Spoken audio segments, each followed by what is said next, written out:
Yun, oh. Yun, oh. Shout out. Shout out. Ayun pala, oh. Swabe ang hagod, ah.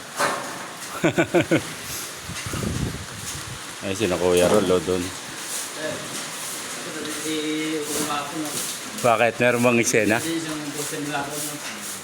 Ano eh? Hindi nakuha kasi tayong impostor. Ano impostor? Ano impostor? Nag-apply ng mason yung pala. Ano pala?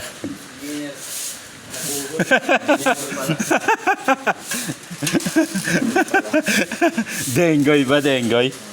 Ayun lang, no? Yung unang araw, okay lang kasi nag-labor. Oo. Nung pinag-ano na? Sumabak na sa pagkakalitada. Wala na. Aray ko na. Dapat na video pala, no? Hindi, okay lang naman sana kung sasabihin mo talaga yung ano mo. Yung qualification ba para hindi na mapahiya, no? Bigyan ko ng chance, sabi ko. Oo. Sabi ko, ano lang siya, sweldong labor. Oo. Pwede. Oo.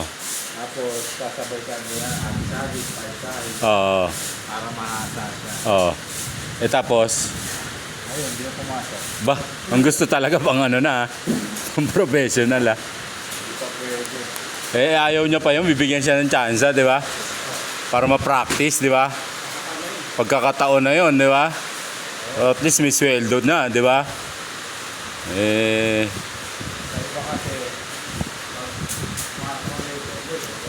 oo. Oo. Ayun, gandang pagkakataon na, pinakawalan niya pa. Eh, baka mambubudol muna rin siya sa iba. may ibang apply pa yun. Baka may iba pa. Yun lang, no? Ayun, may pumasok pala dito kahapon. Ayun, no? Ito ang development. Tuloy ang trabaho kahit na bagyo. Ayan, mga ano natin, mga sundalo natin. Ayan, ang mga... Si Kuya Rolly. Oo, ayun. Andun, no? All around yan. Yan. Mason, Mason. Carpintero, Welder. Tubero, Lahat na. all around. All around, di ba? Saan ka pa? Pero, ang madalas na ginagawa niya ngayon, welding. Welding.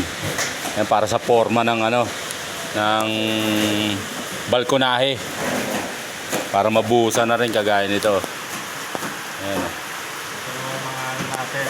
Yung mga mandirigma. Mandirigmang ano, mandirigmang mason. Mason, ayan, oh.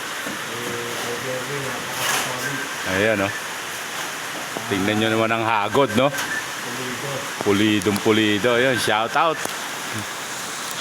Kaya kung magpapagawa pa lang kayo ng bahay o magre-renovate kayo, Ayun. mag-PM lang kayo. Mag-PM lang kayo.